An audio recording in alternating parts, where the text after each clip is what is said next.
नौवीं फेल तेजस्वी कह रहा है कि हम बिहार के अंदर 85% रिजर्वेशन दे देंगे, आरक्षण भी 85% हम लोग बढ़ा देंगे। इसीलिए कहता हूं कि पढ़ा लिखा होना बहुत ज्यादा जरूरी होता है, क्योंकि ऐसे गधों के हाथों में अगर आप अपनी सत्ता दे दोगे तो आपका बेड़ा गर्क तो होना तय ही है। ये नौवीं फेल को इतना भी नहीं पता है कि डॉक्टर बाबा साहब अंबेडकर ने कितने % रिजर्वेशन को पहले से सेट कर रखा है, इसके आगे नहीं जा सकते। अच्छा, मान लिया कि तुमने 85% रिजर्वेशन दे दिया, यानी कि 100 में से 85% ऑलरेडी रिजर्व रहेंगे, बाकी के 15% में कौन कौन आएगा जरा बता देना, और तुम्हें उनके वोट भी नहीं चाहिए, ये भी जरा डंके की चोट पर कह देना, और बताना बिहार को कि हमें केवल और केवल इतने ही लोगों के वोट चाहिए, हमें अन्य किसी लोगों के वोट की आवश्यकता नहीं है। अगर यह कहने का साहस नहीं है तो 85% रिजर्वेशन जो जुमला तुम सबके सामने फेंक रहे हो, इस बात को स्वीकार करो कि नौवीं फेल की बुद्धि उतनी ही रहेगी, और इसका सपोर्ट करने वाले उनकी बुद्धि कहां गया भाई, नहीं दिख रहा है। हमारी चोरी किया हुआ पैसा वापस आना चाहिए कि नहीं आना चाहिए?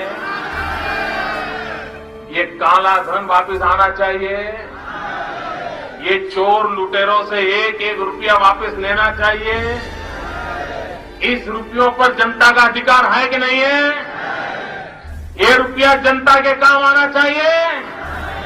अरे एक बार ये जो चोर लुटेरों के पैसे विदेशी बैंकों में जमा है ना, उतने भी हम रुपये ले आए ना, तो भी हिंदुस्तान के एक एक गरीब आदमी को मुफ्त में 15-20 लाख रुपए यूं ही मिल जाए। मैं इस कुत्ते के औलाद से पूछना चाहता हूँ, क्या रे कुत्ते के औलाद, वो चौथी फेल सीएम नहीं बन सकता तो चौकीदार कितना पढ़ा लिखा है, जिसने कहे थे कि मैं सब भारतीयों को 15-15 लाख रुपया दूंगा।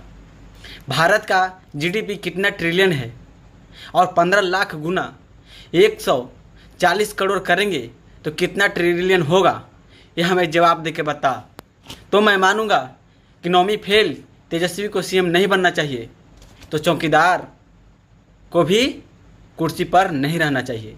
हमें पता है बेटे, तू अपना बाप चौकीदार को कभी गलत नहीं कर सकता।